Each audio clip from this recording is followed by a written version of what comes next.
Hey there!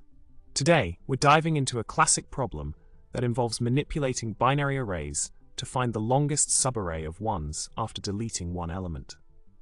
The challenge at hand requires some careful navigation through the array to identify the optimal solution.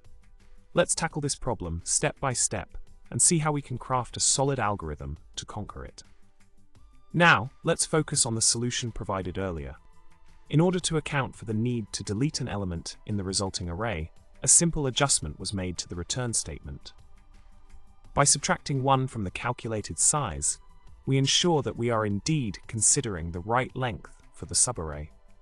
This small modification ensures that the correct size is returned in line with the problem's requirements.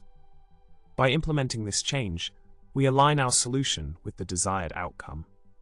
Continuing with the solution, we delve into an enhanced implementation that optimizes the code for scenarios where zeros are sparse.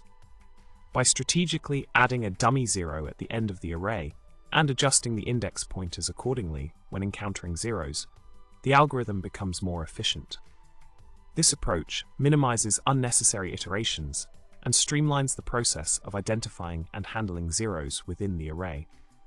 Through these modifications, the solution becomes more robust and capable of handling diverse binary arrays effectively. To wrap things up, we've explored the problem of finding the longest subarray of ones after deleting one element and delved into an effective solution strategy. By making key adjustments to the code to account for the deletion of an element and optimizing the handling of zeros, we've crafted a solid algorithm to tackle this challenge. Thanks for tuning in.